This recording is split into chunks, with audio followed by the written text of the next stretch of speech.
All right, so for my double pump thump rig that I'm calling it, I have one of my basic thump rigs. This is the small one, which I prefer. I typically size my hooks to the size of the bait I'm using, and since my worms are fairly young and on the small size, I'm using a number 10 hook.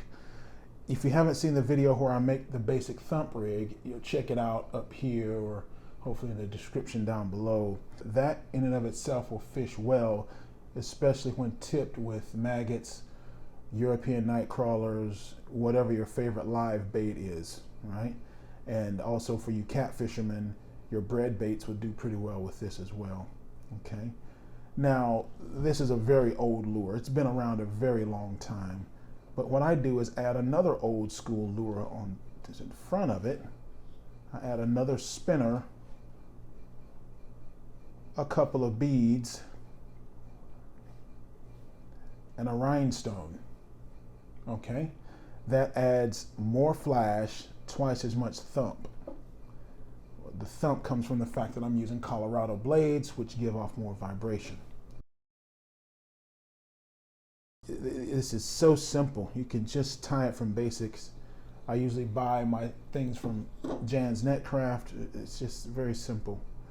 Well, the first thing, the clevis is a Dutch clevis that I'm using right now. I don't have a preference for clevises. I just use whatever Jan's has at the cheapest price. They are easy on, easy off. Old eyeballs here are getting old here. See, very easy to put on. Using this is 12-pound test line. You can use, I've used it with light as 8-pound test, and you can even put up to 20, it doesn't matter. Now, you have to make sure that the blade's in the right position. You want the curved, convex part of the blade facing forward. So the concave part is facing backward. So you just have to, this clevis is very easily turning, right, as you can see. Very easy turning. That's what you want on a clevis. Makes it very easy for that blade to turn. And so, as you can see, the blade here, that's the correct orientation. This is very similar to what walleye fishermen use as a crawler harness. It's really just a lot simpler version. Next step is a bead. Use whatever color you like. I prefer white, just simply because my goal is high visibility. So a white bead. These rhinestone thingies, I get them from Jan's. I don't have any affiliates with Jan's Netcraft, so I'll give you the links, but I don't make any money off of them. This is a rhinestone. It gives you tons, it's like glitter and flash. It's gold and it has this rhinestone, just like remember the old rhinestone cowboy song? Yeah, exactly. It's exactly what it's designed to do.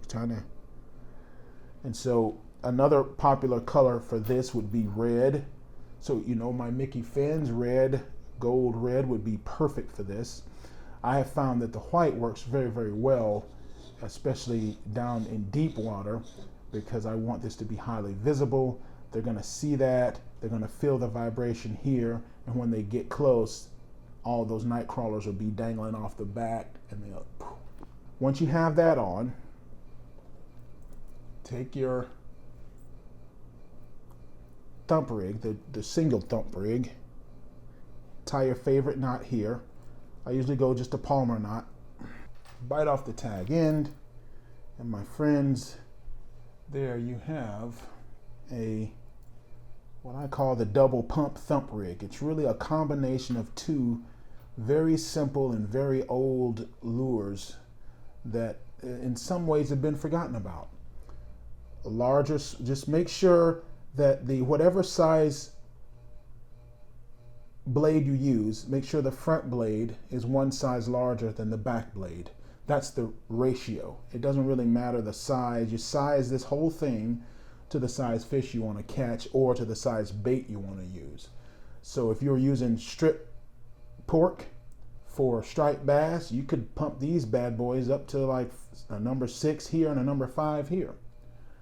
And you can have a number, 2/0 hook back here if you want, or